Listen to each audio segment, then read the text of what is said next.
El Ministerio para la Enseñanza de la Palabra de Dios presenta al maestro Mario Barroso con una palabra de Dios para su iglesia hoy.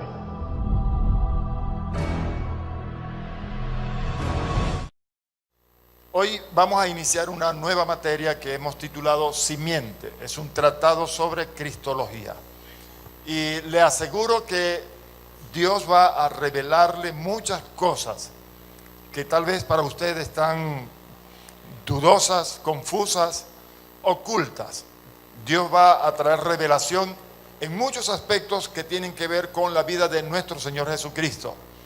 Y yo voy a pedirles que usted esté presto, esté atento, abierto a la revelación, porque de seguro usted va a conocer a Jesucristo realmente como lo presentan las Escrituras.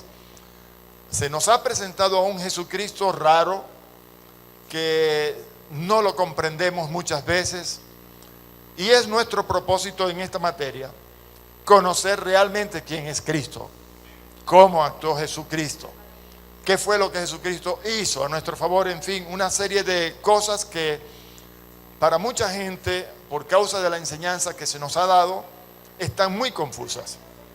Les invito pues a que hagamos esta oración y así demos inicio a la clase de hoy, a la enseñanza de hoy.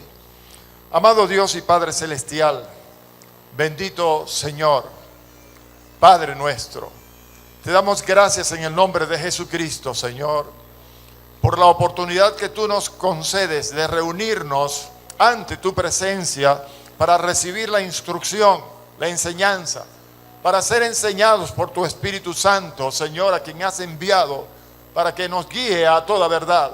Tu Espíritu, Señor, que mora en nosotros, tu Espíritu que es nuestro Maestro por excelencia.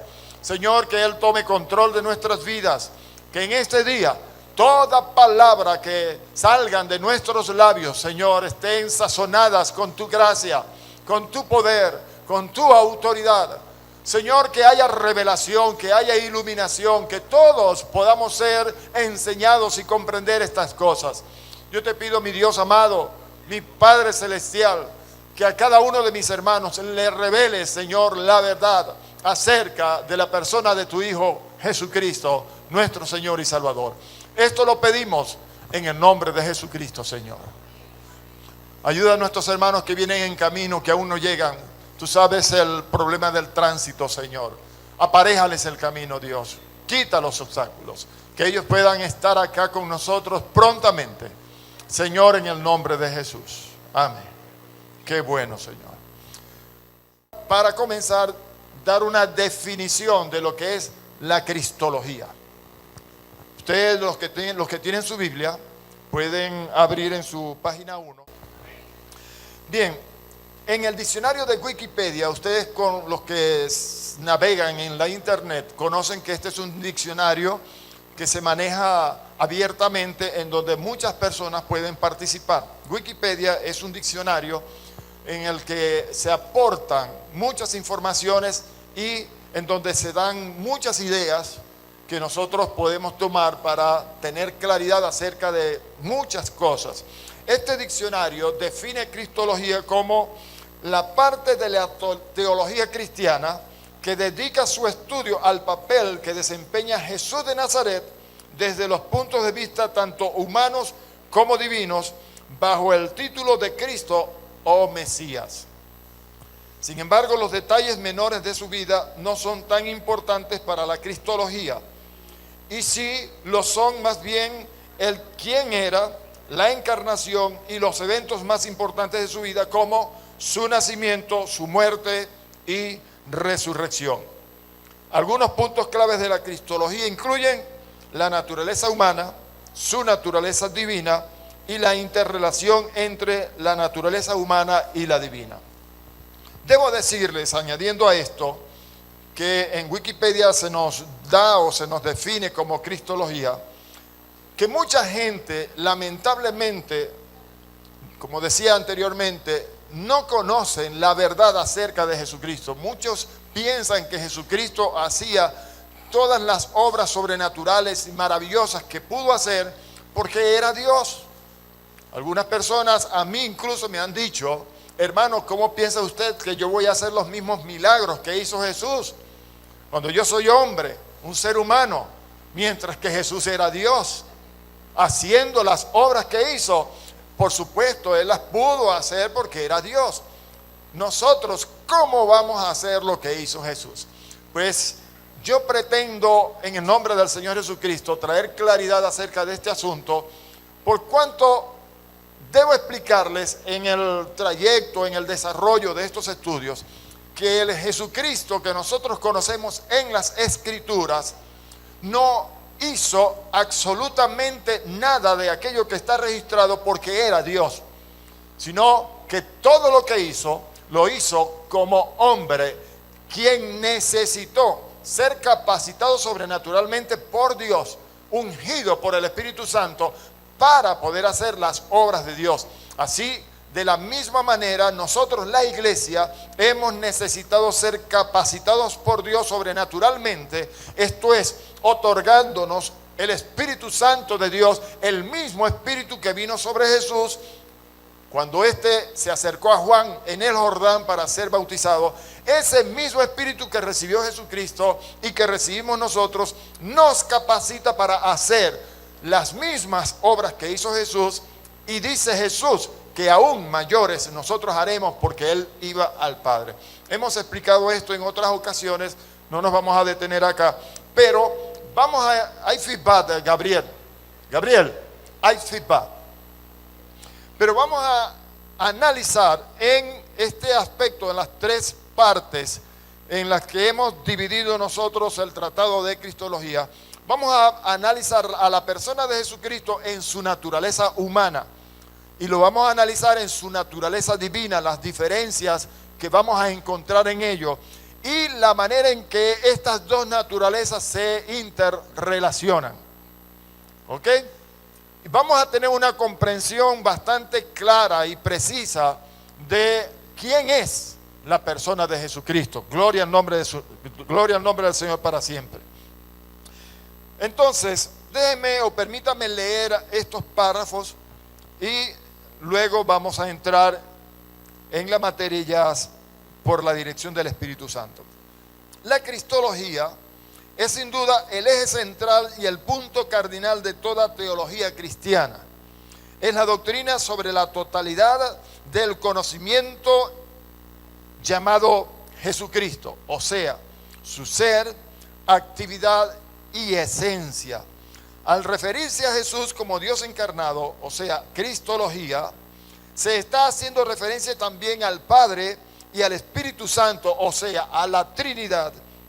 Y se está haciendo referencia a Dios. Cuando nosotros hablamos de cristología, cuando estamos estudiando la cristología, o sea, Dios hecho carne, nosotros no podemos dejar por fuera a la persona del Padre y a la persona del Espíritu Santo. Sabemos que ellos trabajan unidos, son uno solo, así como también nosotros somos uno en Dios.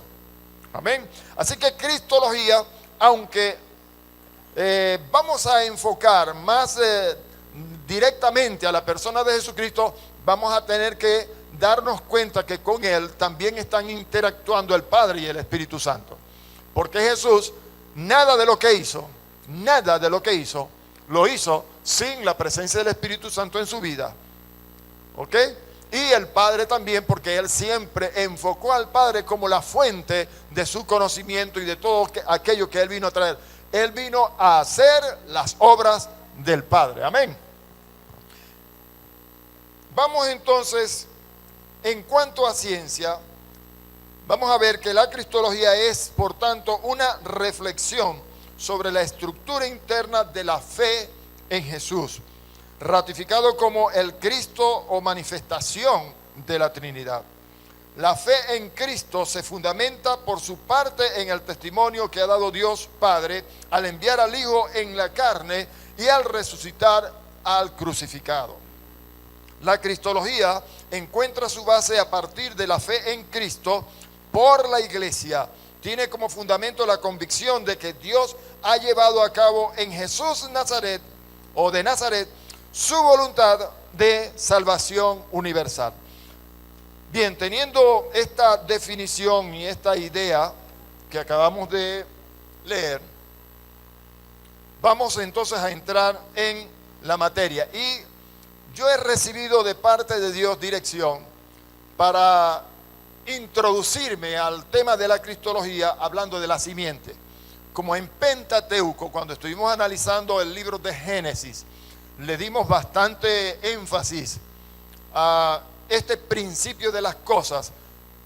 La simiente, lo que tiene que ver o lo tocante a la simiente es algo que ya nosotros más o menos lo estuvimos desarrollando, lo estuvimos estudiando, pero sin embargo es necesario mirar algunos puntos que tal vez no vimos en la materia de Pentateuco porque el enfoque es otro. El enfoque ahora no es el principio de las cosas, el enfoque ahora es la persona de Jesucristo. Les invito a que lean conmigo este versículo aquí en la página 2 de la introducción, que dice: y pondré enemistad entre ti y la mujer, y entre tu simiente y la simiente suya. Esta te herirá en la cabeza y tú le herirás en el calcañar. Cuando nosotros leemos el capítulo 3 del libro de Génesis, encontramos la narración de cómo la primera pareja, seducida por Satanás en la forma de una serpiente, vino a caer en la tentación y tomó del fruto del árbol de la ciencia del bien y del mal que Dios había dicho no comieran para que no vinieran a muerte. La desobediencia de la primera pareja les llevó a quedar separados de Dios, y cuando estudiamos todo el capítulo 3, allí vamos a encontrar el por qué. ¿Cuál fue la razón del por qué Dios quiso o anunció que había de venir o se hacía necesario alguien a quien Él llamó la simiente de la mujer? Y ahora, en esta parte introductoria de esta materia, vamos a comprender un poco mejor el asunto de la simiente. Hay algo que nosotros tocamos brevemente durante la materia de Pentateuco con lo que tiene que ver con la simiente de la mujer, porque el Señor dice la simiente es suya, o sea, refiriéndose a la mujer, la simiente de la mujer. Nosotros explicamos brevemente que cuando el Señor Jesucristo vino de María, allí se estaba cumpliendo aquello que Dios había anunciado en aquellos tiempos de Adán, en los tiempos en que ellos incurrieron en la transgresión. Cuando nosotros hablamos de la simiente de la mujer, estamos pensando en el futuro de uno que había de venir como consecuencia de la sentencia que Dios le dio a la mujer. Con dolores parirás, ¿verdad? Con dolores tendrás que parir a tus hijos, pero también con esa sentencia de los dolores que la mujer padecería para traer los hijos a la existencia, vino también la promesa de que de esa descendencia que con muchos dolores la mujer iba a traer al mundo, vendría también uno que nos salvaría de aquel pecado que ellos cometieron. Miren, cuando Dios le pregunta a Adán sobre su pecado, ¿qué fue lo que sucedió allí? Todo eso está en el capítulo 3 del libro de Génesis. ¿Qué fue lo que pasó allí? Adán se disculpó, debo decir, culpando a la mujer. ¿Cómo dijo él? La mujer que tú me diste. Si usted le presta un poquito de atención aquí al asunto, en cierto sentido, Adán está diciendo, tú eres el culpable, porque tú fuiste el que me dio a esa mujer. ¿Sí? Ahora viene Dios y le pregunta a Eva, y la mujer, ¿qué le dice? La serpiente me engañó. Y viene la serpiente, entonces yo soy por más bobo me van a echar toda la culpa a mí. Alguien me preguntaba qué hubiera pasado si en vez de ellos tomar el fruto del árbol de la ciencia del bien y del mal allá en el huerto del Edén, ellos hubieran tomado más bien el árbol de la vida. ¿Qué hubiera pasado con ellos? a diferencia de lo que sucedió y que nosotros todavía estamos sufriendo, padeciendo por tal acción, ¿qué hubiera pasado? Bueno, hubiésemos tenido una descendencia de seres humanos totalmente diferente, porque no estando en pecado nosotros seríamos inmortales, estaríamos viviendo para siempre en ese huerto como vivir en el paraíso de Dios. El Edén era como vivir en el paraíso, como vivir en el tercer cielo allá con Dios. Dios paseaba con ellos por ese Edén, por ese paraíso. Ellos andaban de la mano con el Señor, conversaban de tú a tú con el Señor. No había nada que separara esa comunión entre el hombre y Dios. Si ellos hubiesen comido, en vez del árbol de la ciencia, del bien y del mal, el fruto del árbol de la vida, otra sería la historia nuestra. El mundo estaría viviendo de otra manera. No estaríamos en este conflicto en el que estamos viviendo actualmente todos nosotros, el género humano, y no solamente aquí, sino en todas partes del mundo. Yo leía ayer la prensa y una noticia que me hizo cerrar inmediatamente el periódico, porque me llenó de angustia, de unos jóvenes que asesinaron a dos chicas. A una la dejaron muerta y a otra la dejaron moribunda con 6 disparos, porque una de ellas había visto a estos dos jóvenes motorizados asesinar a el esposo de una de ellas, al marido de una de ellas. Entonces, para que ellas no los inculparan ante la justicia, mataron 2 más, o sea que son 3. El primero que murió el mes pasado y estas 2 ahora. Pero 2 horas después, la policía los encuentra y ¿qué creen que sucedió? Los mató a ellos, son 5 muertos.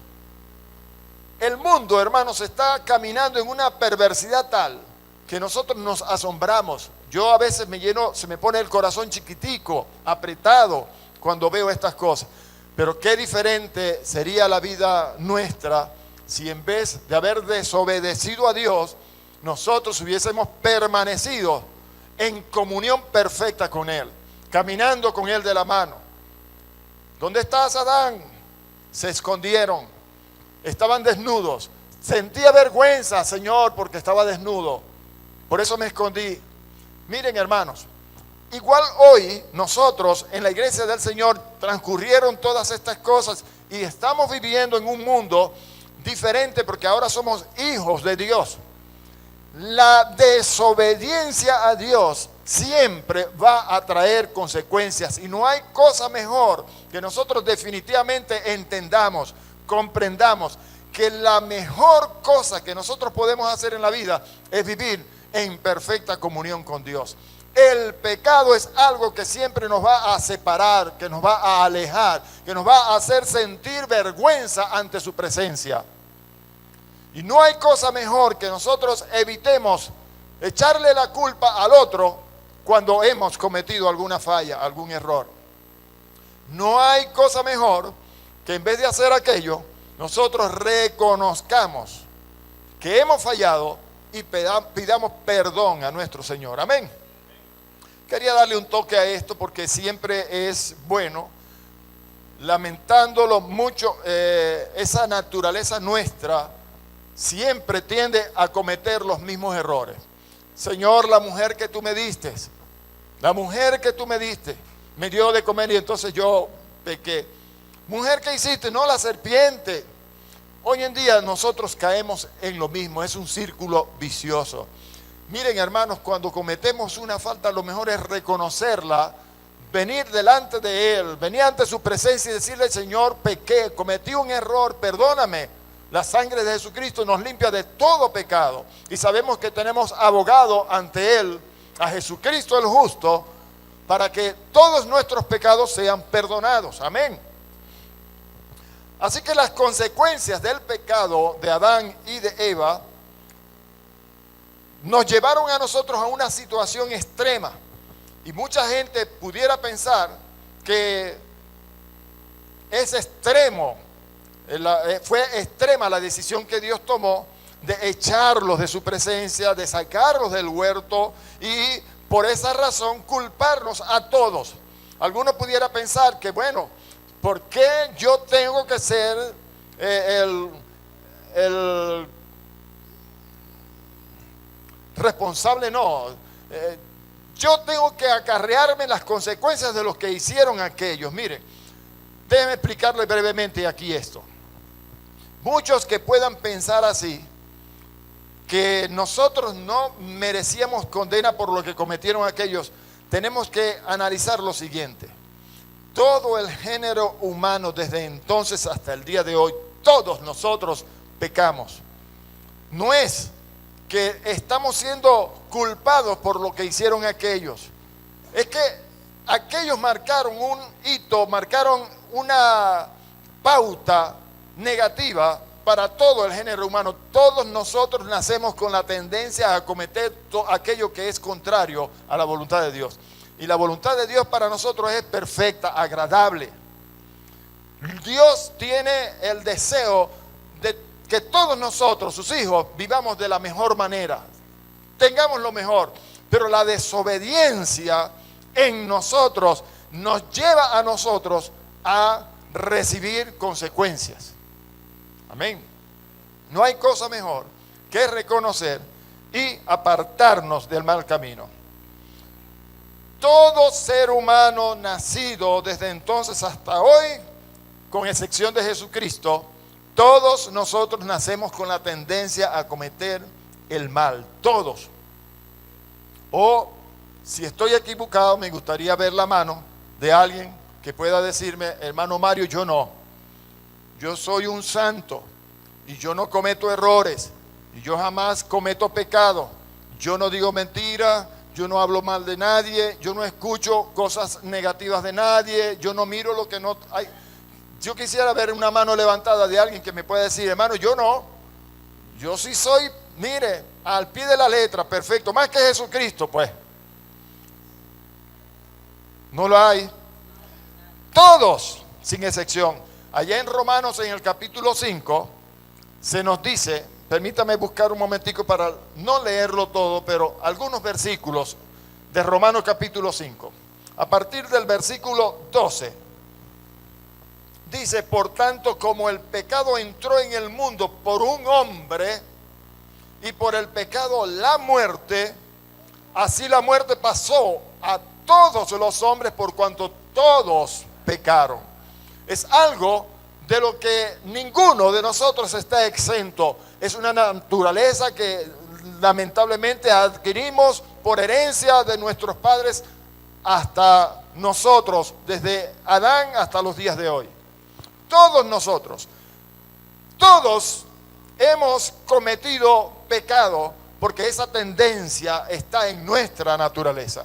Sigue diciendo el versículo 13 de este capítulo 5 de Romanos: pues antes de la ley había pecado en el mundo, pero donde no hay ley no se inculpa de pecado. No obstante, reinó la muerte desde Adán hasta Moisés, aún en los que no pecaron a la manera de la transgresión de Adán, el cual es figura del que había de venir. Pero el don no fue como la transgresión, porque si por la transgresión de aquel uno murieron los muchos. Y entiéndase, hermanos, aquí cuando nosotros hablamos de muerte o de los que murieron, estamos hablando de aquellos que quedaron separados, apartados de Dios eternamente y para siempre. Dice: mucho más, abundaron mucho más para los muchos la gracia y el don de Dios por la gracia de un hombre, Jesucristo. Y con el don no sucede como en el caso de aquel uno que pecó, porque ciertamente el juicio vino a causa de un solo pecado y para condenación, pero el don vino a causa de muchas transgresiones para justificación. Cuando nosotros estamos hablando de aquello que Dios declaró en Génesis capítulo 3 versículo 15, de que había de venir una simiente, es por causa de que esa naturaleza que todos adquirimos desde entonces hasta hoy, llevó a la condenación, a la muerte espiritual, a la separación de Dios de nuestras vidas, a todo el género humano. Así que leemos entonces este versículo una vez más. y pondré enemistad entre ti y la mujer, y entre tu simiente y la simiente suya. Esta te herirá en la cabeza y tú le herirás en el calcañar. Debo decirles entonces, Satanás desde esa época remota ha sido nuestro enemigo. No solamente de Jesucristo, sino nuestro enemigo. Cuando dice aquí que la simiente de Satanás heriría en el calcañar, ¿a quién? A la simiente de la mujer. Sin embargo, está diciendo que la simiente de la mujer le iba a herir en la cabeza. Y debo explicar aquí algo. ¿Qué significa? Tú le herirás en el calcañar. ¿Ah? Ya sabemos que el calcañar es la parte posterior de los talones, de los pies del ser humano. Amén. Es muy fácil golpear en el calcañar a una persona y herirla, pero un golpe en el calcañar no es mortal, no mata a nadie. Sin embargo, un golpe en la cabeza sí puede matar, es una herida mortal. Ahora, lo que el Señor está anunciando allí es que la serpiente, aunque iba a herir en el calcañar a la simiente de la mujer, sin embargo, la simiente de la mujer finalmente le haría o le daría un golpe mortal en la cabeza que lo dejaría totalmente inutilizado. Eso es lo que ha pasado con la venida del Señor Jesucristo como cumplimiento de aquella sentencia, de aquella palabra profética dada por Dios. Miren, toda la vida Satanás ha estado detrás de todo movimiento de Dios para impedir que esa simiente llegara a la existencia. Lo vimos con la muerte de todos los niños de los hebreos en la esclavitud en Egipto. Para citar momentos o escenas o escenarios relevantes, en Belén de Judea, cuando los reyes de Oriente vinieron anunciando que había nacido un rey, el rey de los judíos, entonces el que estaba gobernando sobre Israel, sobre Belén, mandó a matar a todas las criaturas menores de 2 años. Y en todo tiempo hemos visto que Satanás siempre ha tratado de perseguir la línea por donde podía venir la simiente. Bien, siempre él ha estado hiriendo en el calcañar. Hoy en día el Señor Jesucristo se tiene una iglesia en el mundo entero, amén. Él es la cabeza. Y nosotros como iglesia seguimos recibiendo golpes en nuestro talón, en la parte posterior del talón. Siempre estamos tratando o siempre estamos recibiendo de parte de Satanás golpes allí. Pero hermano, entienda, un golpe en el talón no mata a nadie. Te puede herir, te puede golpear, te puede lastimar, te puede hacer sentir dolor. Pero tú no te vas a quedar allí.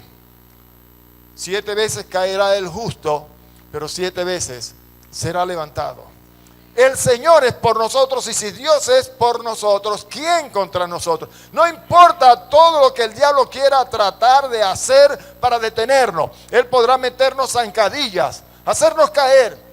Pero hermano, nosotros nunca vamos a quedarnos allí caídos en el piso, porque el Señor es poderoso, como dice el apóstol Pablo. Siempre nos hará levantar. Amén.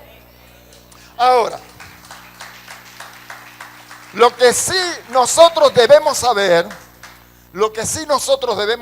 es que la cabeza de nosotros, que somos el cuerpo de Cristo, la iglesia, Él sí le iba a herir en la cabeza, que sería una herida mortal. Amén, cosa que ya tuvo lugar. Ahora nosotros sabemos que estamos en una lucha, en una guerra, como le dicen algunos, pero no hay tal cosa como guerra espiritual para nosotros, la iglesia del Señor, porque la lucha que nosotros tenemos, o esa guerra que el diablo pretende levantar en contra de nosotros, es una guerra que ya tiene perdida. Ya Jesús ganó en la cruz del Calvario la guerra que nosotros teníamos con el diablo, o que el diablo tenía con nosotros más bien. Esa es una guerra vencida.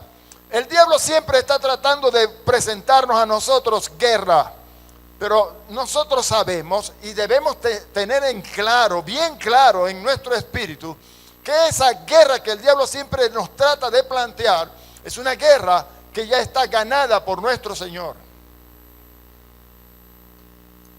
Yo no creo que nosotros como hijos de Dios debamos prestarle mucha importancia. Sí debemos tener en cuenta que Él es un enemigo que está allí como un león rugiente tratando a quien devorar, pero que Él es un enemigo vencido. Miren, hermanos, usted debe comenzar a ver al diablo como ese león que llevan al circo, a quien le sacan los dientes, las muelas, y que no puede morder a nadie. Usted lo ve allí, se ve muy robusto, fornido, grande y temeroso. Usted a lo mejor puede sentir impresión de ver a aquel león allí. Pero entienda, el que lo tomó y lo colocó en el circo, el dueño del circo, que es nuestro Señor, le sacó los dientes, le sacó las muelas y ya no puede hacerle daño a nadie. En el pueblo de Dios, nosotros todos estamos claros de que ese es un león que ya está vencido. Él ruge como león. No es que sea un león. Él ruge como león. Amén. Pero el que nosotros sí tenemos de nuestra parte, ese sí es un león verdadero, el león de la tribu de Judá. Y ese sí tiene dientes para que sepa. Amén. Bien. Nosotros debemos tener bien claro es que todo aquello que el diablo emprenda en contra de nosotros, eso no va a surtir ningún efecto negativo si nosotros tenemos conciencia de ello. Y deberíamos tratar, hermanos, de tener claro esto en nuestros corazones. Siempre se van a levantar luchas, siempre habrá quien se levante en contra de nosotros, siempre habrá quien nos ataque y que diga toda clase de cosas perversas en contra de nosotros, siempre habrá quien nos quiera robar, nos quiera asesinar, que nos quiera hacer lo que sea. Pero el Señor dice, no temáis a los que matan el cuerpo, más bien temed a aquel que puede mandar las almas al infierno. Miren, hermanos, gracias a Dios ya nosotros no tenemos por qué preocuparnos de que pudiéramos ir al infierno alguna vez, porque nosotros que hemos creído que Jesucristo es el Señor, hemos sido arrancados del reino de las tinieblas, trasladados al reino de nuestro amado Salvador y Señor Jesucristo. Amén. Y el diablo ya no tiene ninguna potestad en contra de nosotros. Nosotros debemos tener siempre claro que no importa las luchas que vengan, debemos estar confiados porque Jesús ha vencido al mundo. Bien, vamos a leer allá en Colosenses, en el capítulo 2, el versículo 15, un momento. Colosenses 2, versículo 15, dice, y despojando a los principados y a las potestades, los exhibió públicamente triunfando sobre ellos en la cruz. Entiéndase, cuando nosotros estamos hablando en este texto de Colosenses capítulo 2 y analizamos el contexto del mismo versículo, entendemos que allí estaba dándose a efecto una situación bastante embarazosa para el diablo. El diablo siempre ha tenido en este mundo quien le sirva. El diablo siempre ha utilizado gente para que venga en contra de nosotros. Él siempre se ha ingeniado para tener a alguien que venga en contra de nosotros. En los tiempos de Jesús, cuando a él le llevaron a la cruz del Calvario, había un sistema religioso que eran los escribas y los fariseos, habían los sacerdotes que ministraban en el templo, y ellos son los que por su vino viejo, por ser odres viejos y por su vino viejo y por estar arraigados en aquella religión que ellos traían desde la antigüedad, ellos siempre se opusieron a lo que Jesucristo representaba. Jesucristo vino a los suyos y los suyos no le recibieron. Cuando aquí él dice que fue a la cruz del Calvario y leemos el contexto, dice que el acta de los decretos que había en contra de nosotros fue clavada en la cruz. Amén. Fue clavada en la cruz. Y que él exhibió en un desfile triunfante a todos aquellos que se levantaban en contra de él. O sea, aquel sistema religioso que siempre estaba acusando a Jesús y que están acusando a todos aquellos que están en este mundo, como hoy, ese sistema religioso que es contrario al diseño de Dios, siempre está tratando de venir en contra de nosotros. Sin embargo, en ese decreto que se colocó en la cruz del Calvario, Jesucristo dijo, queda anulado. Todos estos que tenían autoridad, que tenían alguna potestad de parte de quien les ordenaba venir en contra de nosotros, queda anulado. El Señor Jesucristo ya eso lo destruyó, hermanos. Sin embargo, sabemos nosotros que Él fue al Hades, Él fue al infierno a purgar la condena que nosotros, el mundo, nos merecíamos. Todos nosotros fuimos juzgados con Jesús en la cruz del Calvario. Y Él, cuando muere, cumplió algo que había dicho en vida, que era necesario que descendiera 3 días y 3 noches al corazón de la tierra. Y allá en el corazón de la tierra padecer los terrores, los tormentos de la muerte. Porque Él cuando muere, muere en nuestro lugar, como nuestro sustituto. Él se hizo nuestro sacrificio. Nosotros fuimos juzgados en Él en la cruz del Calvario. Y Él muere por nuestra culpa. Así que Él tiene que ir a la cárcel del infierno a pagar la condena que nos merecíamos todos. Estando allí por 3 días y por 3 noches, Dios en su justicia divina lo levanta. Envía el poder Kratos, el poder de resurrección sobre Jesús. Él es vivificado en ese lugar. Cuando Jesús es vivificado, le predica a los espíritus que estaban encarcelados, tanto a los que estaban en el lugar de tormento como a los que estaban en el seno de Abraham. Amén. Les predica que Él era el cumplimiento de todo aquello que Dios había dicho en la antigüedad. Les predica o les dice que se estaban cumpliendo delante de ellos todo lo que se dijo. Mucha gente piensa que aquellos espíritus, cuando escucharon a Jesucristo, los que creyeron fueron salvos y los que no creyeron pues siguieron en condenación. Pero no es eso lo que quiere decir. Cuando nosotros estudiamos bien el contexto de estas palabras, entendemos que lo que Jesucristo fue, lo que quiso hacer o lo que la palabra nos expresa es que Él vino a testificar que todo aquello que se dijo de Él realmente se había cumplido. Ahora, había un lugar que conocemos como el seno de Abraham, que estaba separado por una gran cisma o un gran abismo. Toda esa gente que estaba en el seno de Abraham, como ya lo hemos estudiado, fueron levantados, fueron llevados por el Señor y trasladados a un lugar que se llama el paraíso. Allí fue el ladrón que se arrepintió en la cruz cuando Jesús estaba siendo crucificado. Amén. Bien, cuando el Señor hace todo esto, Él logra en ese sacrificio de la cruz, Él logra destruir al que tenía el imperio de la muerte. La palabra nos enseña que Él, por la muerte, destruyó o derrotó al que tenía el imperio de la muerte. Yo quiero explicarles brevemente esto. Él destruyó por medio de la muerte al que tenía el imperio de la muerte. ¿Quién tenía el imperio de la muerte? El diablo. ¿Quién es el que tenía el imperio, el reino de las tinieblas? El diablo. ¿Por qué por medio de la muerte fue que Jesús venció al que tenía el imperio de la muerte? Por supuesto, porque la paga del pecado es muerte. El único hombre, el único ser que había sobre la tierra que no podía ser llevado a la muerte se llama Jesús, porque solamente a los pecadores se les podía llevar a la muerte. Cuando el diablo lleva a Jesús a la muerte en la cruz del Calvario, comete un error garrafal. Comete el error de sacrificar, de matar a alguien que no merecía la muerte según la ley. Porque la paga del pecado es muerte. Si Jesús nunca pecó, Él no merecía muerte. Por eso es que por medio de la muerte, Él vence al que tenía el imperio de la muerte.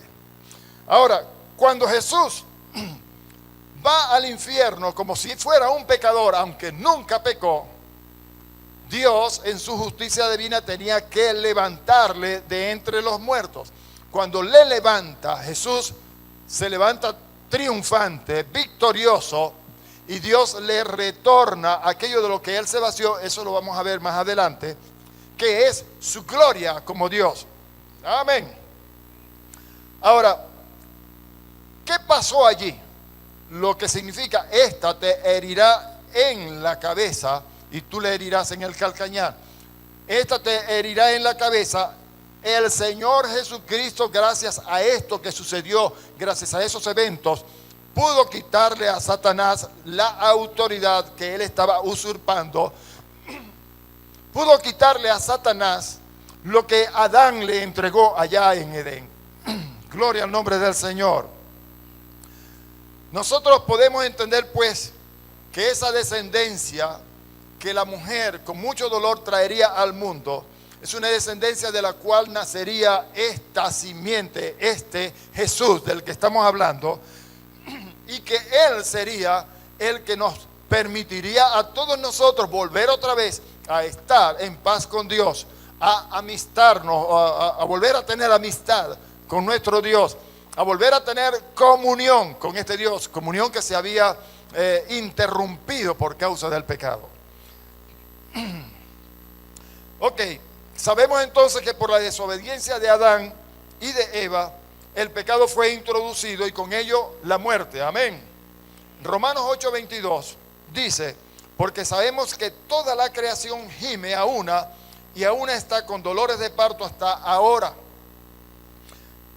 Ahora, toda la creación, por causa de lo que esta primera pareja cometió y como consecuencia el resto del género humano, toda la creación fue afectada.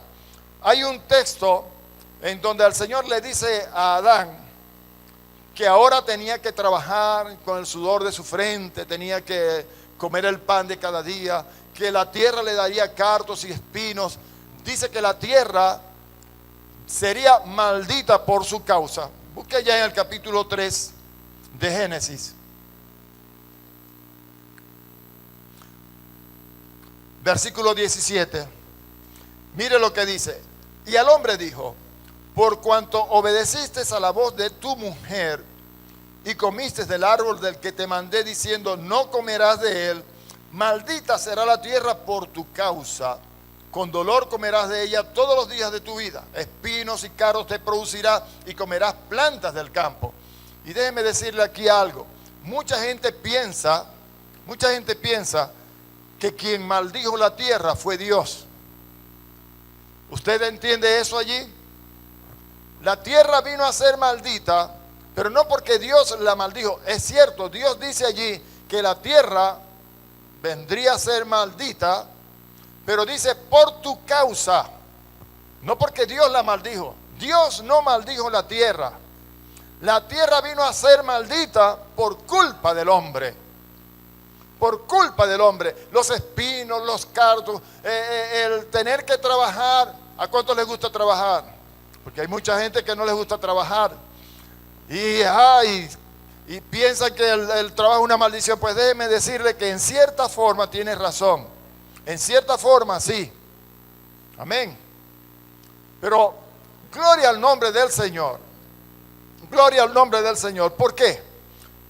Porque el Señor Jesucristo vino en cumplimiento a algo que Dios había trazado desde antes de la fundación del mundo, y es que un hombre iba a rescatar otra vez todo esto, y eso lo iba a hacer a través de nosotros. En donde leímos aquí en Romanos 8:22, dice, porque sabemos que toda la creación gime a una y a una está con dolores de parto hasta ahora. Sabemos que Dios va a libertar toda la creación. ¿Y sabe cómo lo va a hacer? Dice que la creación está esperando la manifestación gloriosa de los hijos de Dios. La creación está esperando la manifestación gloriosa de los hijos de Dios. La creación está esperando que nosotros la salvemos. Y por supuesto, esto que Dios está haciendo a través de su pueblo en el mundo entero, nos lleva hasta allá, hasta que la tierra toda, la creación toda, sea salva. ¿Cómo lo vamos a hacer? Bueno, el asunto, la palabra de Dios dice que será a través de la gloria de Dios que está en nosotros. Por eso es que Dios quiere que nosotros tengamos conocimiento, que tengamos entendimiento de estas cosas, para que la gloria de Dios se pueda manifestar y nosotros entonces con esa gloria liberemos. Amén. Hermanos, la gente, el mundo está esperando que nosotros les digamos una palabra. El mundo está esperando que nosotros los libertemos de toda opresión y yugo del diablo. La gente en el mundo está esperando que haya alguien que le ponga las manos y le libere de sus enfermedades, de sus dolencias.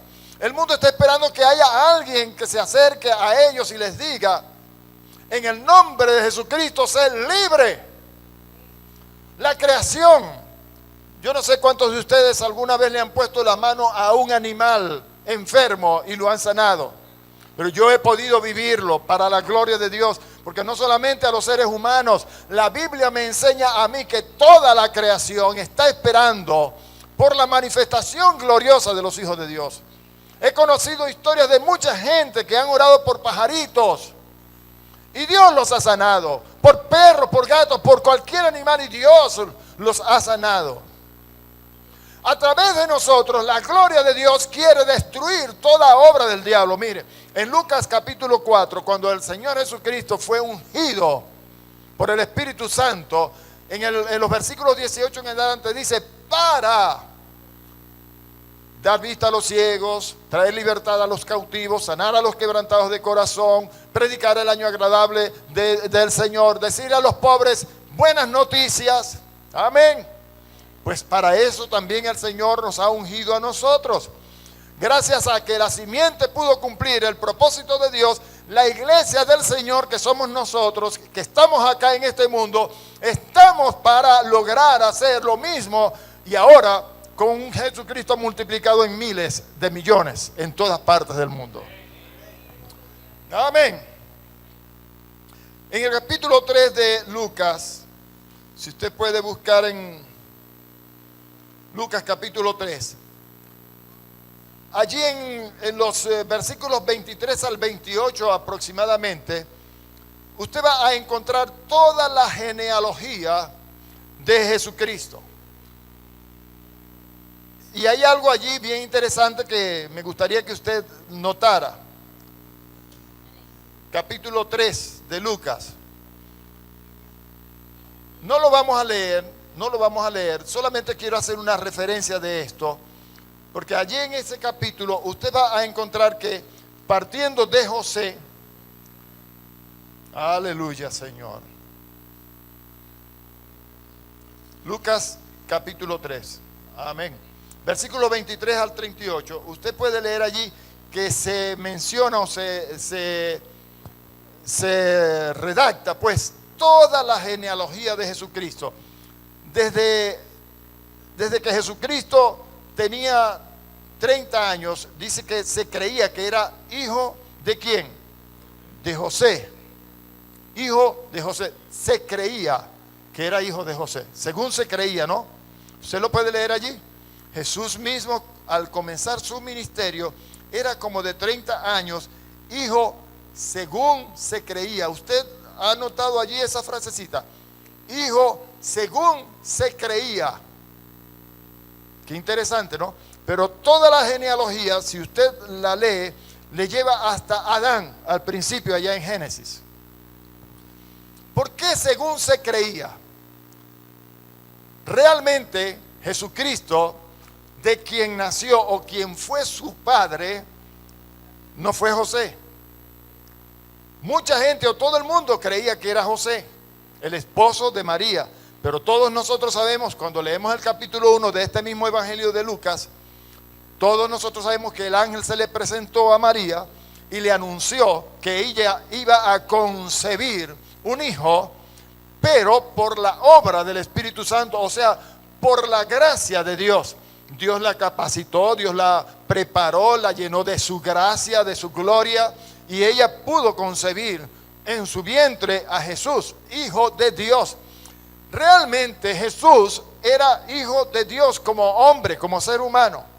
Y todos nosotros debemos entender que cuando dice, según se creía, estamos hablando de que esa genealogía nos describe a nosotros el minucioso cuidado que Dios tuvo de traer, o sea, de cuidar todo el camino, todo el hilo rojo a través del cual esta simiente anunciada allá en Génesis 3:15 había de venir.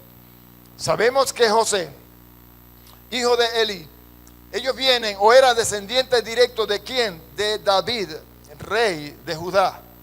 David fue aquel a quien Dios prometió que le daría el trono para siempre, que la descendencia de David tendría el trono para siempre. Sin embargo, de David nosotros escuchamos o leemos en las escrituras que dicen que él llama Señor al que se supone es su hijo.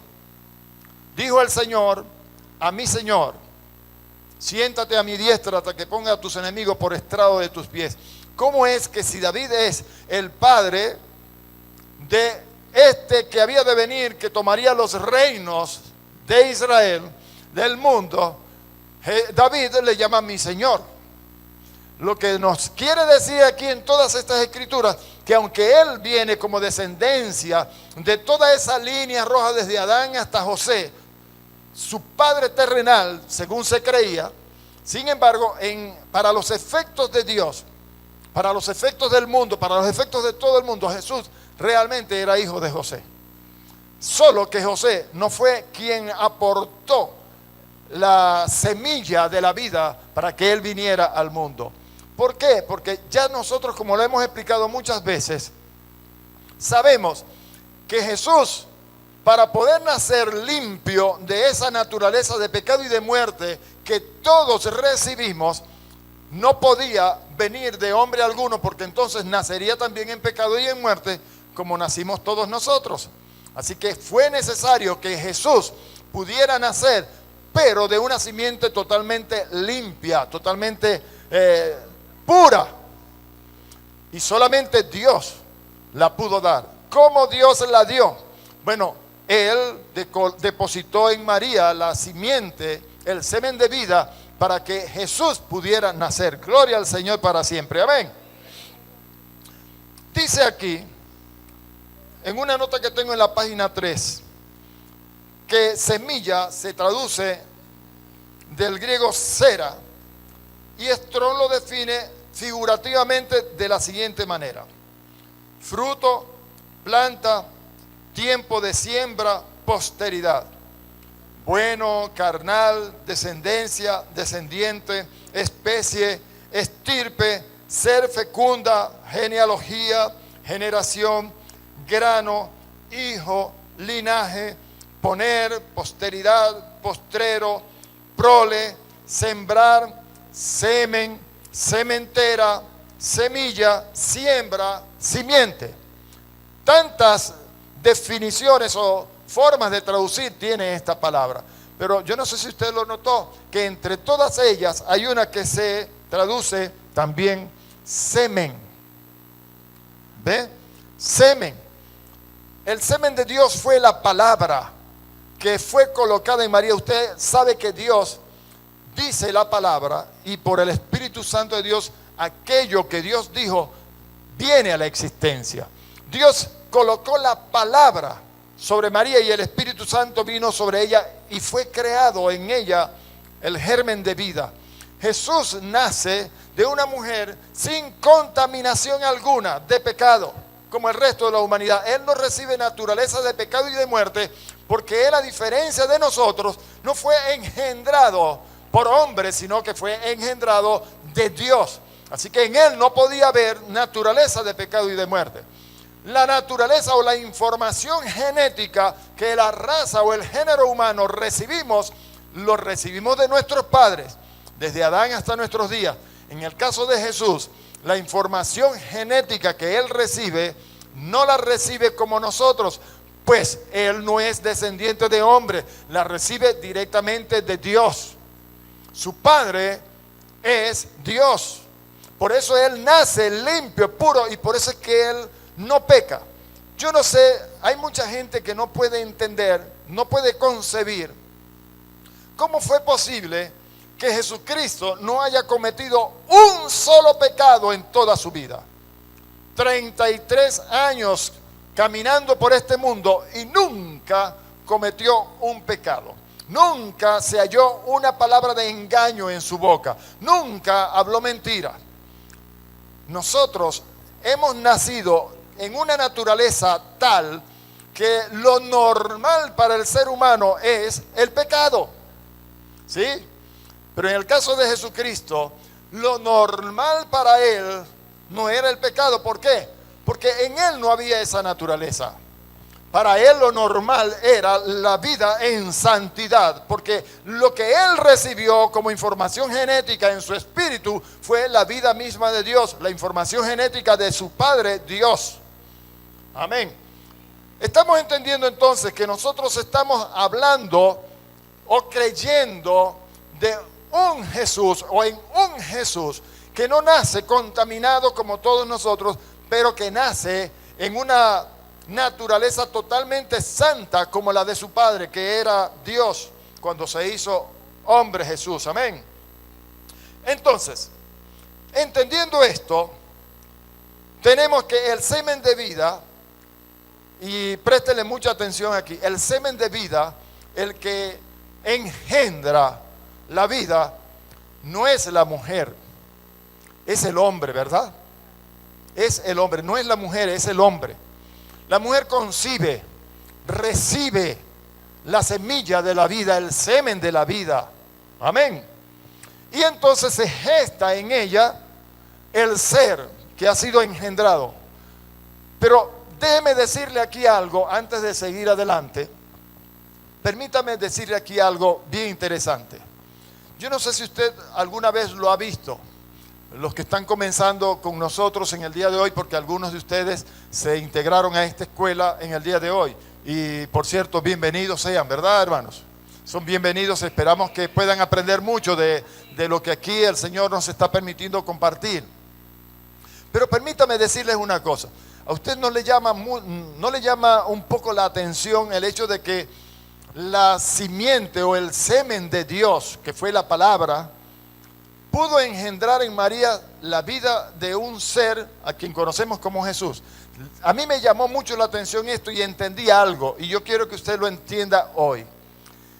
Mire, Dios estableció una ley, ya hablamos de eso anteriormente. Dios estableció en la creación una ley que nosotros conocemos como la ley de género, la ley de la creación, que dice: toda especie produzca según su género. Según su género. No pueden géneros diferentes concebir o traer hijos a la existencia. No pueden especies diferentes unirse y traer hijos. Amén. Yo no sé si a usted le llama mucho la atención esto o algo por lo menos, pero a mí sí me llamó mucho la atención cuando leí que Dios engendró en María. Si Dios pudo engendrar en María a su hijo, es porque el género humano representado en María es la misma especie de la que es Dios. ¿Me está entendiendo? Si Dios pudo engendrar en María, es porque María, que está representándonos a todos nosotros, el género humano, es la misma especie de Dios. Porque toda especie puede producir según su género. Si nosotros no fuéramos el mismo género de Dios, Dios no hubiese podido engendrar en María a su hijo. ¿Me explico? Lo que quiere entonces esto decir es que si Dios engendró en María un hijo, es porque nosotros somos el mismo género de Dios. Ahora, por la palabra, como ya lo hemos dicho otras veces, por la palabra entendemos que lo que Dios ha hecho en nosotros es algo tremendo. Mire, allá en Juan capítulo 1 nosotros leemos en los versículos 12 en adelante: mas a los que le recibieron, a los que creen en su nombre, les dio potestad de ser hechos hijos de Dios, los cuales no son engendrados de voluntad de sangre, ni de voluntad de varón, ni de voluntad de carne, ni de voluntad de varón, debo decir, sino de Dios. O sea, debo decir, nosotros entonces, todos los que hemos creído, hemos sido engendrados por Dios. Si Dios ha podido engendrar en nosotros hijos, es porque nosotros somos el mismo género de Dios. Si no fuéramos el mismo género de Dios, Dios no hubiese podido haber engendrado en nosotros hijos. Porque toda especie produce según su género. Ahora, ¿cómo Dios dice que nos engendró a nosotros? ¿Qué somos nosotros ahora en Cristo Jesús? Somos santos, como nuestro Padre que está en los cielos es santo. Somos justos, tan justos como nuestro Padre que está en los cielos es justo. Porque al que no conoció pecado, leemos nosotros en la segunda carta a los Corintios, capítulo 5, verso 17, 21, creo que es. Al que no conoció pecado, por nosotros lo hizo pecado, para que nosotros fuésemos hechos la justicia de Dios en él. ¿Cuál justicia? La de Dios. Entonces somos tan justos como Dios es justo. En el Espíritu estamos hablando. Esa es la obra que Dios hizo cuando nos engendró. Santos como Dios es santo. Justos como Dios es justo. Pero ¿qué dice Juan en capítulo 3, verso 16? Que nosotros recibimos cuando creímos. Vida eterna. Yo le pregunto, hermanos, ¿cuánto tiempo dura la vida eterna? ¿Ah? Yo le pregunto, ¿la vida eterna puede terminar algún momento? Porque yo he escuchado a tantos cristianos, personas que están en el ministerio inclusive, decir que si ven a un hermano, que si el Señor viene y encuentra a un hermano diciendo una mentira en ese momento, se queda y se pierde, está condenado. Y si lo encuentra tomándose una cervecita, ni se diga. Si el Señor llega y lo encuentra tomándose una cerveza, se pierde, se va para el infierno. Yo pregunto, ¿o recibimos vida eterna o qué carrizo fue lo que recibimos nosotros cuando creímos? Pregunto, ¿tiene más poder una mentira, una cerveza, una mirada, un escuchar que la sangre de Jesucristo que nos limpia de todo pecado? Algún pecado, cualquiera que sea, tendrá más poder que lo que Jesucristo hizo por nosotros cuando nos dio vida eterna. O recibimos vida eterna, o qué fue lo que recibimos. Si recibimos vida eterna, yo entiendo por eterno algo que no puede terminar jamás. Le trajeron a la mujer hallada en el acto mismo de adulterio. No había nacido la iglesia. No había todavía la gracia. El Espíritu de Dios no había venido. Estábamos en el tiempo de la ley. Gente que vivía bajo la ley. Jesucristo predicando el evangelio a la gente que vivía bajo la ley. Le traen a la mujer hallada en el acto mismo del adulterio, en el cuerito pelado. ¿Y dónde estaba el hombre? ¿Por qué no trajeron al hombre? Porque la ley dice que tanto al hombre como a la mujer hay que presentarlos, y todo el pueblo, fuera del pueblo, debía matarlos a pedradas, lapidarlos. Ajá. Trajeron a la mujer. ¿Y el hombre? Jesucristo escribió en tierra. ¿Qué escribió? La Biblia no dice. La palabra de Dios no dice qué escribió. A lo mejor estaba escribiendo lo que realmente está escrito en la ley. ¿Ah? A lo mejor estaba escribiendo lo que realmente dice la ley. ¿El hombre dónde está? Ah, es que, ay, como es el hombre. Ah, qué belleza. A la mujer nada más. Bueno, el Señor finalmente se levanta y dice, bueno, el que de vosotros esté libre de pecado, sea el primero en lanzar la piedra.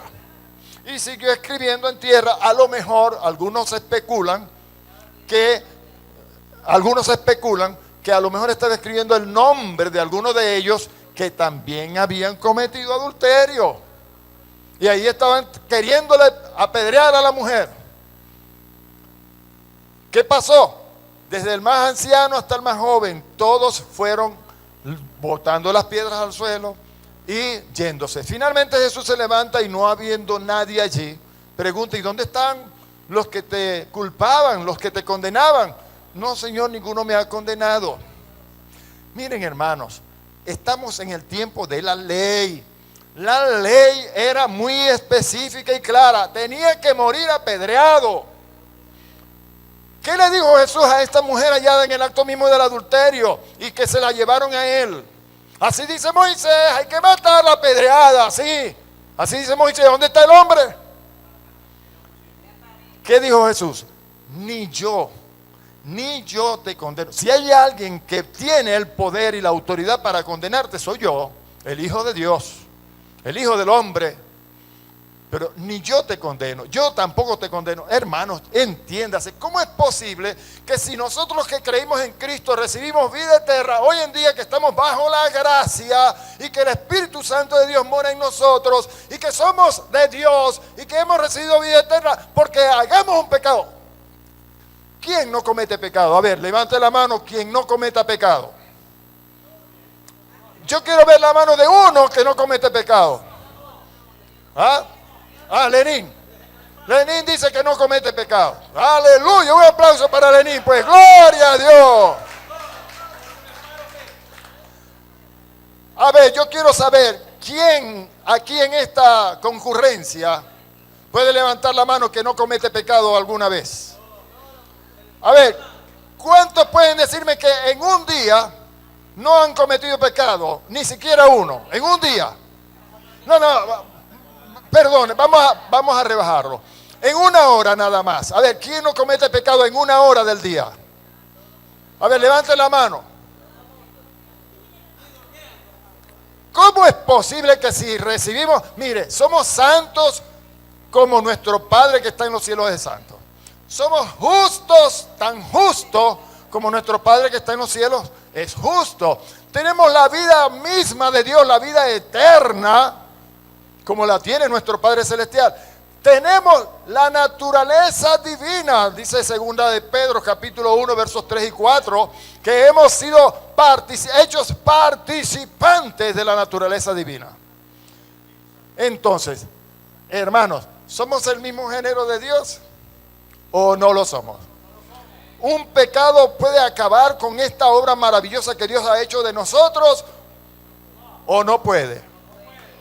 Es bueno que nosotros vayamos entendiendo esto y tengamos eso claro, porque hay mucha gente por allí. Miren, nosotros hemos tenido alumnos, tenemos alumnos en la escuela que vienen de iglesias en donde si faltaban o llegaban 5 minutos tarde a la iglesia en el día del culto y el Señor venía en ese momento, se quedaban y se iban para el infierno.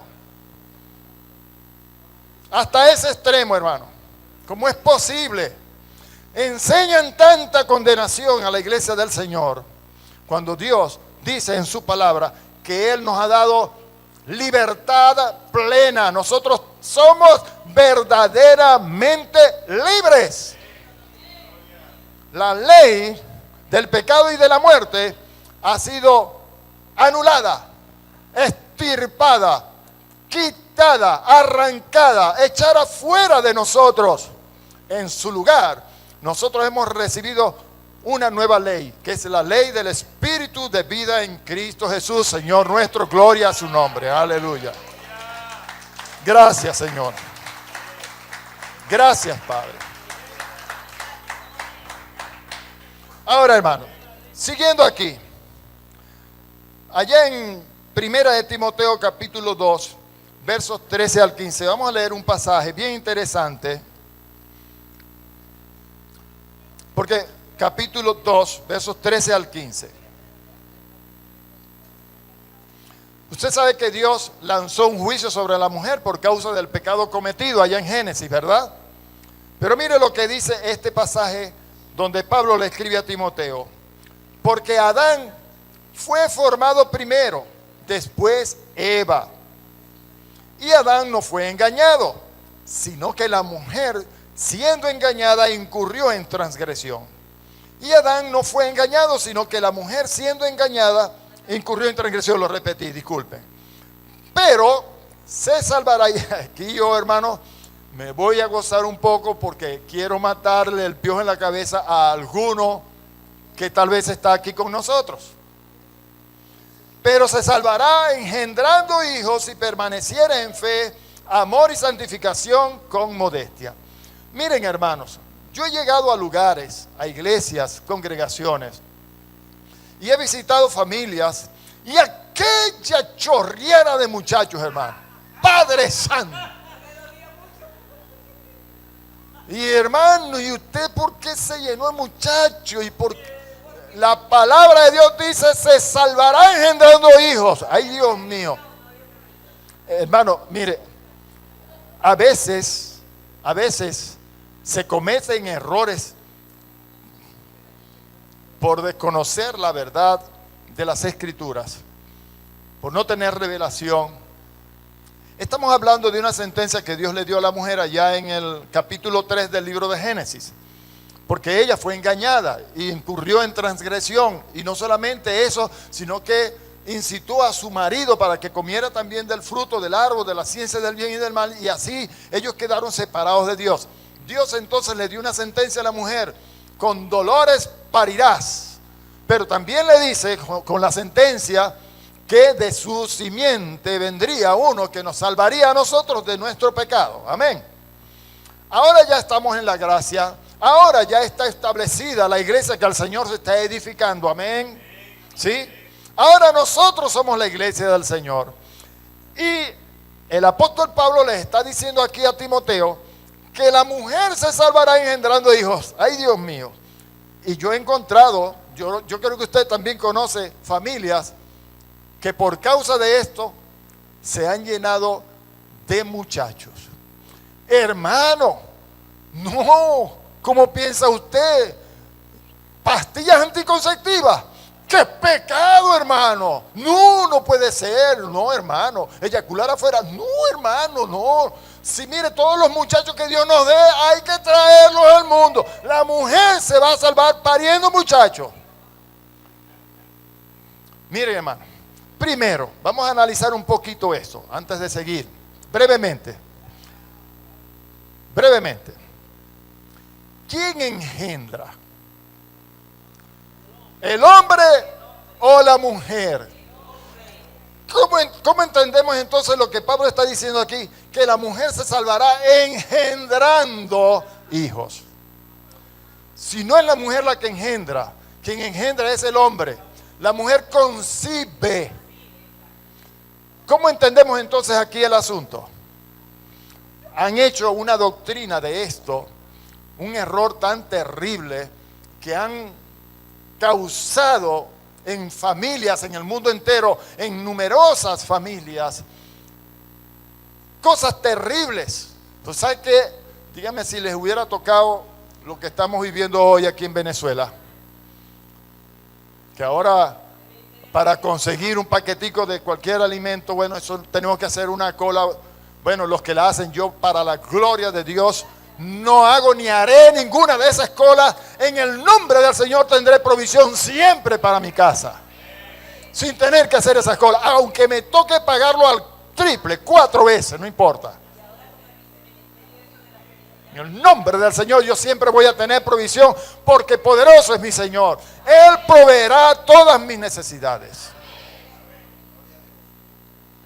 Sin embargo, ¿cómo hacen estas familias, hermanos, con un salario mínimo de 2.700 bolívares, ahora 2.900 creo, para sostener un cuadro de familia? Hay familias que tienen 15 muchachos, imagínense. ¿Ah? Si con 2.900 bolívares, mire, mejor me callo, ¿verdad? Ah, santo es el Señor.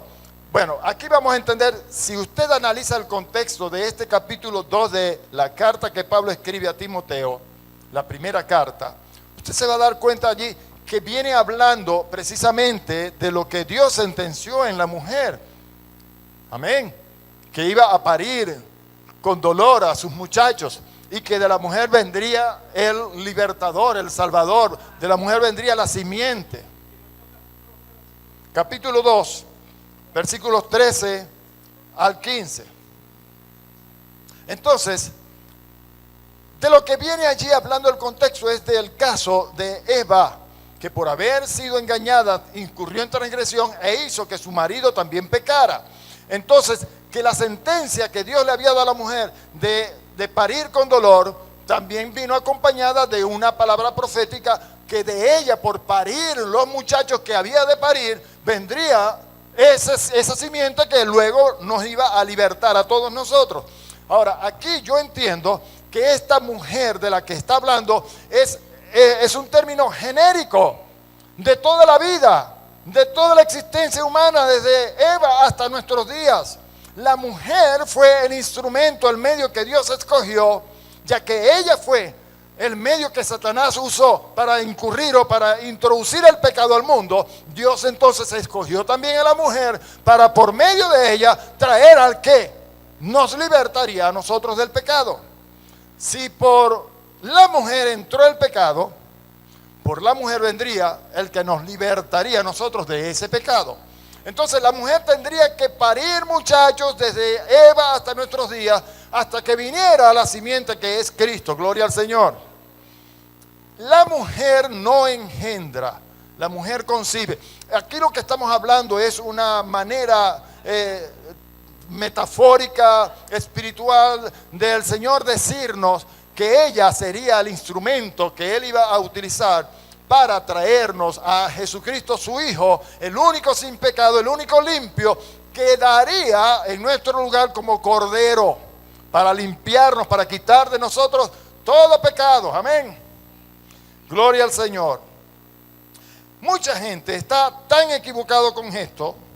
Y hermanos, vamos a tenerlo claro y vamos a llevar esa palabra adelante, porque hay mucha gente equivocada y confundida con este asunto. Busquen Hebreos capítulo 2, versos 14 al 16. Satanás puede herirnos, puede golpearnos en el calcañar, puede ponernos trampas, tropiezos, puede hacernos caer inclusive. Yo he caído. ¿Cuántos aquí no han caído alguna vez? A ver, levante la mano quien no ha caído alguna vez. A ver, ¿quién no ha caído alguna vez? Levante las manos y los pies para verlo bien. Lo que quiere decir entonces que todos alguna vez hemos caído. 7 veces caerá el justo y 7 veces será levantado. Hermano, el Señor Jesucristo está claro. Mire, no tenemos un sumo sacerdote que no se compadezca de nosotros, sino a uno que fue tentado en todo, pero sin pecado. Y Él sabe que nuestra naturaleza es pecaminosa y que de continuo se inclina al mal. Él conoce nuestra naturaleza, Él sabe, porque Él fue tentado. Lo único es que Él no cayó, porque Él, siendo de genética divina, no tenía pecado en Él, no había esa inclinación, no había esa debilidad. A mí se me presenta una chica, y imagínense, yo a lo mejor no sé, si no salgo corriendo yo no sé qué pasa. ¿Ah? ¿A cuántos alguna vez les ha pasado? Sí, hermano. La verdad es que todos nosotros somos inclinados al mal. El asunto es que todos, absolutamente todos, quedamos apartados de la gloria de Dios. Todos quedamos separados de Dios. Eso es lo que la Biblia llama muerte espiritual, estar separado de Dios. Dios escondió su rostro de nosotros. Por eso, cuando usted lee allá en Éxodo, cuando Moisés fue al monte de Sinaí para estar con Dios y recibir las tablas de la ley, Dios le dijo a Moisés, cuando éste le expresó su deseo de verle, quería conocerlo, Dios le dijo: no verá hombre alguno el rostro del Señor y vivirá.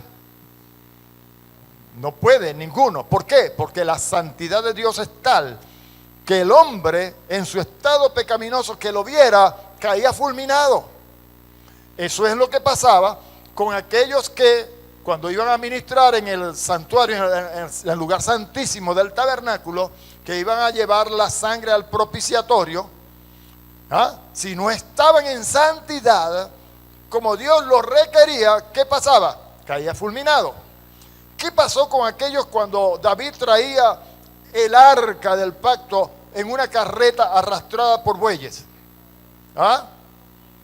Hubo alguien, gracias hermano por recordarme, hubo alguien que cuando el arca en uno de esos brincos se iba a caer, metió la mano y quiso sostener el arca. ¿Qué pasó con ese Cayó fulminado, hermano, fulminado en el acto.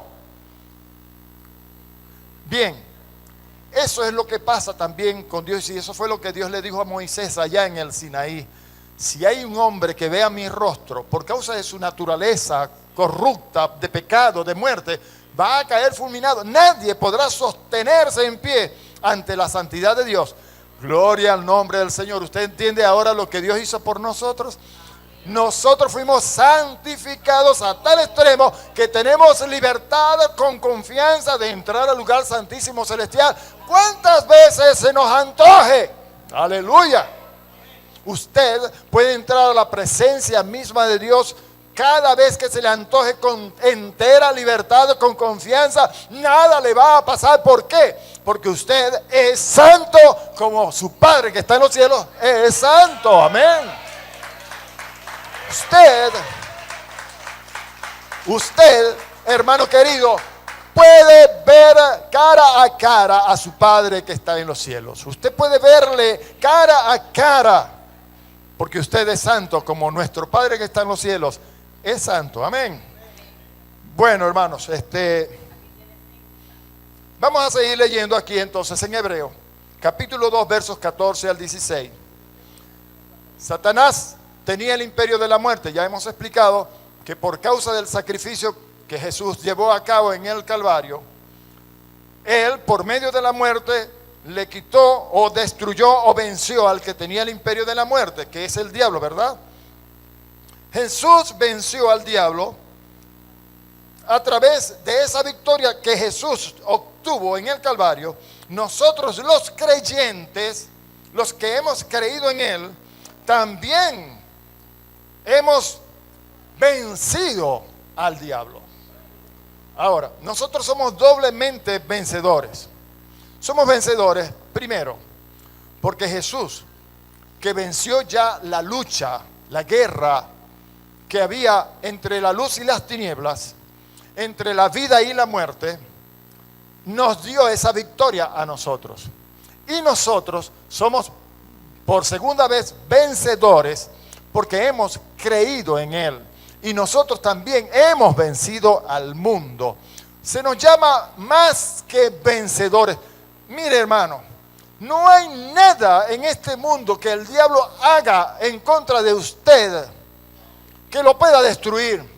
¿Quién nos separará del amor de Cristo? Busque allá en Romanos capítulo 8, por favor. Romanos capítulo 8, y vamos a leerlo, que es bueno que nosotros estas cosas las tengamos bien en claro. Aleluya, Señor. Capítulo 8 de la carta de Pablo a los romanos, ya les digo el versículo. Versículo 35. Dice: ¿quién nos separará del amor de Cristo? Y yo le pido, por favor, hermano, abra bien sus ojos espirituales, abra bien sus oídos espirituales, abra bien su corazón, reciba estas palabras de parte de Dios. Amén. ¿Quién nos separará del amor de Cristo? ¿Hay alguien que pueda hacerlo? ¿Quién pudiera hacerlo? El diablo está vencido. Una mujer, no. Un hombre, no. Un vicio, nada.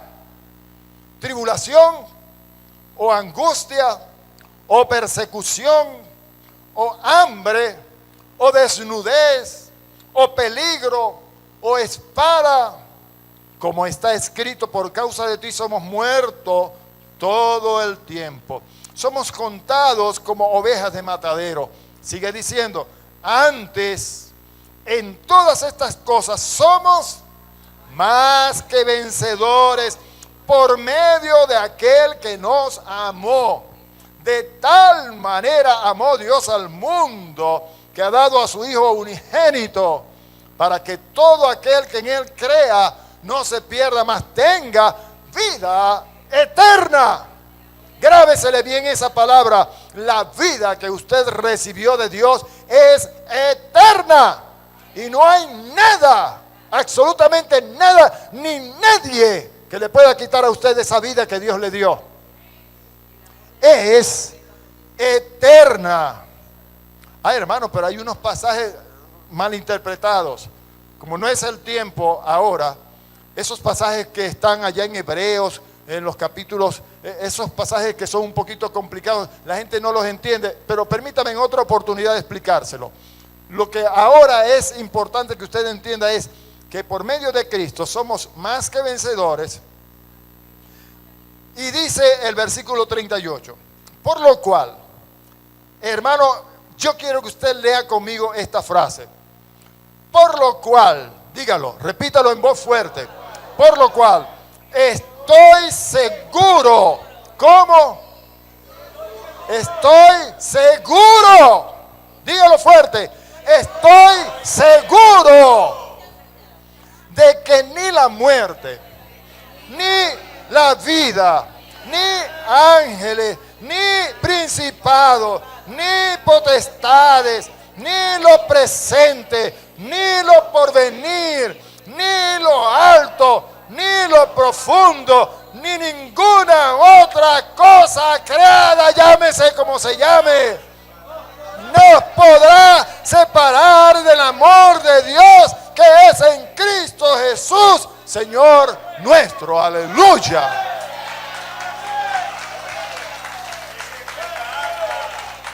Santo es su nombre. Santo es el Señor. Gracias, Señor. Aleluya, Jesús. Hermano, te vieron por allá con una cervecita en la mano, te vais para el infierno. El Señor te reprenda, ignorante.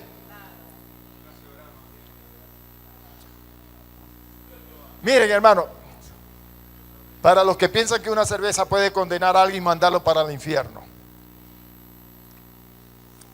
Estaba Jesús con su mamá y sus discípulos en las bodas de Caná de Galilea.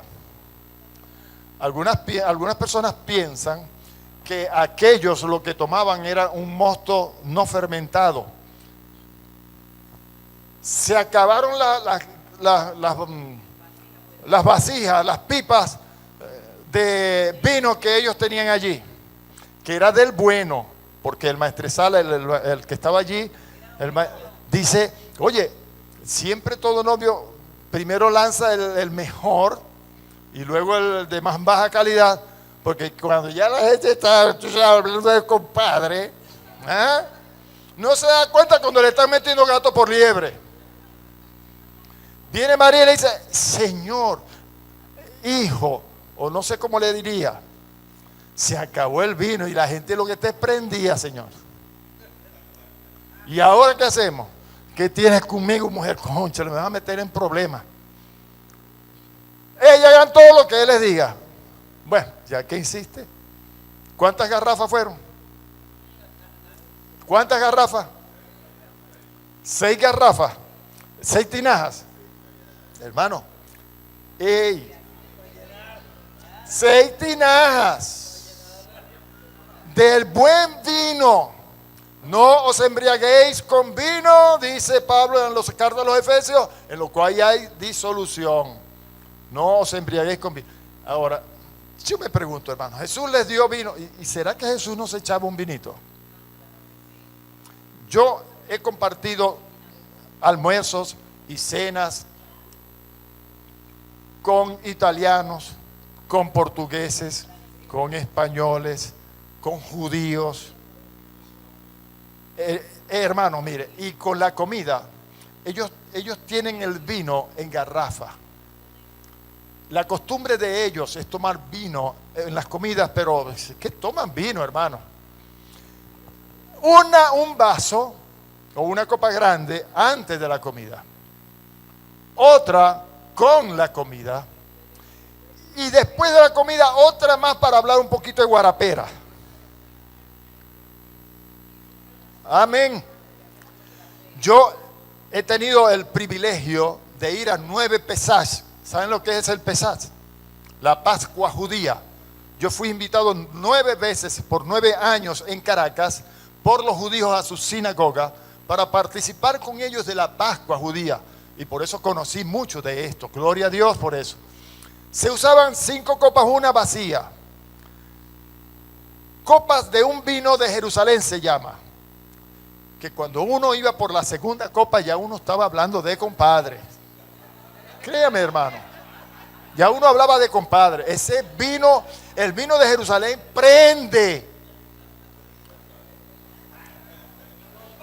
Jesús les preparó 6 tinajas más de vino para que siga la rumba. Ay, hermano, te vi con una cerveza por allá, estás condenado y estás para el infierno. Hermano, mire, no estamos llamados a vivir como el mundo. Nosotros no somos borrachos como el mundo, pero no nos condenemos por simpleza.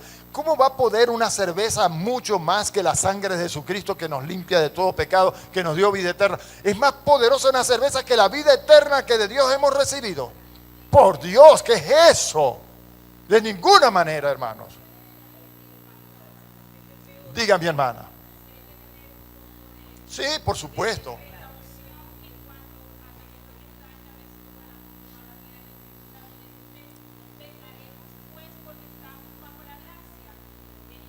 De ninguna manera. Sí, por supuesto.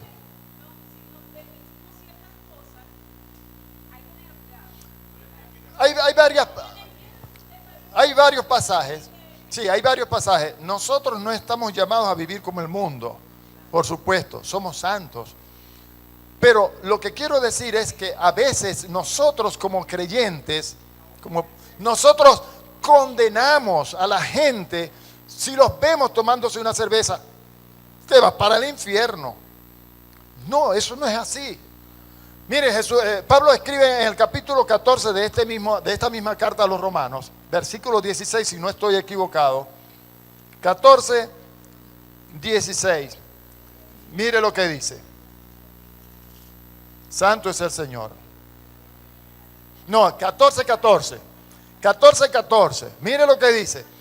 Yo sé y confío en el Señor Jesús, que nada es inmundo en sí mismo, sino que es inmundo para aquel que piensa que lo es. En la carta a los Corintios dice: todo me es lícito, mas yo no me dejaré dominar por ninguna de ellas. Amén. ¿Estamos claros? ¿Qué pasaba en la carta a los Corintios, allá en la iglesia que estaba en Corinto? En el capítulo 5 en adelante, cuando iba a participar de la cena del Señor, algunos se embriagaban. Era la iglesia del Señor. Pablo los condenó porque algunos se embriagaban. Lo que les estaba Pablo haciendo o diciendo allí es: oye, ustedes tienen que discernir el cuerpo de Cristo. Si quieren beber o comer, vayan a su casa. Pero aquí, oye, vamos a tener discernimiento de lo que es el cuerpo de Cristo y vamos a hacer las cosas en el orden debido. Vamos a esperarnos los unos a los otros. Vamos a tener memoria del sacrificio de Cristo. Vamos a hacer las cosas como son. Pero miren, hermanos, algunos se embriagaban en la iglesia. ¿Qué le parece? ¿Ah? Por supuesto, hermanos, nosotros somos comedidos, pero estamos tratando de conocer la verdadera cristiandad. ¿Les parece, hermanos? Estamos tratando de conocer el verdadero cristianismo. Permítame decirle por qué es tan importante que nosotros conozcamos la cristología, que conozcamos bien estas cosas. La única religión, vamos a poner religión entre comillas, amén, la única religión en el mundo que fundamenta su iglesia en una persona es la iglesia de Jesucristo. La única iglesia que tiene su fundamento en una persona es la iglesia de Jesucristo. Usted puede hablar con los mahometanos, con con todas las religiones, y ninguno de ellos fundamenta su iglesia en su fundador. Ninguno. Ni en Buda, ni en Mahoma, no, ninguno. La única iglesia que se fundamenta en una persona es la iglesia de Jesucristo. ¿Por qué? Porque Jesucristo, aunque murió, resucitó. Vaya usted y busque la tumba de Mahoma. ¿Ah? ¿Qué cree que va a encontrar en la tumba de Mahoma? Los huesos de Mahoma. ¿Qué cree usted que va a encontrar en la tumba de Buda? Los huesos de Buda. Vaya a la tumba de Jesucristo. ¿Qué cree que va a encontrar allí? Nada. Él ha resucitado. Nosotros estamos fundamentados en alguien que está vivo. Gloria a su nombre. Aleluya. Sí, Señor. Hermanos, Hebreos 2, 14 al 16, he querido leerlo varias veces, pero bueno, las cosas del Espíritu son así. Así que, por cuanto los hijos participaron de carne y sangre, con esto vamos buscando la conclusión. Él, ¿de quién está hablando? De Jesucristo. Él también participó de lo mismo para destruir por medio de la muerte al que tenía el imperio de la muerte, esto es, al diablo, y librar a todos, escúcheme bien, escuche por favor, y librar a todos. ¿A cuántos? Hermanos, todos. ¿Será que es a todos o a algunos? Y librar a todos los que por el temor de la muerte estaban durante toda la vida sujetos a servidumbre, porque ciertamente no socorrió a los ángeles, sino que socorrió a la descendencia de Abraham. ¿Cuántos son hijos de Abraham? Todos los que son de fe, hijos de Abraham son. Gálatas capítulo 3. Amén. La sentencia de Dios finalmente será cumplida. Leamos otros dos pasajes más. En Marcos 12:36 dice, porque el mismo David dijo por el Espíritu Santo, dijo el Señor a mi Señor, siéntate a mi diestra hasta que ponga a tus enemigos por estrado de tus pies. Y Apocalipsis 20:10 dice, y el diablo que los engañaba fue lanzado en el lago de fuego y azufre, donde estaban la bestia y el falso profeta, y serán atormentados día y noche por los siglos de los siglos. Nosotros, hermanos, no estaremos allí. Nosotros somos el pueblo de Dios. Somos gente diferente a la gente que está en el mundo. Nosotros somos un pueblo que no es del mundo, que no es de aquí de la tierra. Estamos en la tierra, pero nuestra ciudadanía está en los cielos. Nosotros somos de arriba, no de abajo. ¿Entiende, hermano? Y eso no porque usted haga o deje de hacer nada, sino por los méritos de Cristo. No es por obra, para que ninguno se gloríe. No es por obra que usted haga, no es por lo que haga o deje de hacer. Es por lo que Jesucristo hizo, por lo que usted es ciudadano de la patria celestial. Amén. Qué bueno, ¿lo entendieron? ¿No están bravos conmigo? Yo sé quién está bravo conmigo. Yo sé quién está bravo conmigo. El diablo está bravo conmigo. Amén, que se ponga bien bravo. Cogió una arrebravera el diablo conmigo, hermano.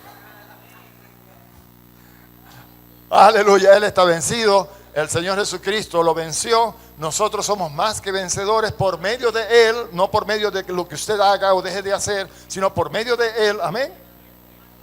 Somos más que vencedores y no hay nada ni arriba ni abajo ni en ninguna parte ni nadie que nos pueda separar del amor de Cristo. Amén. Señor nuestro, nada.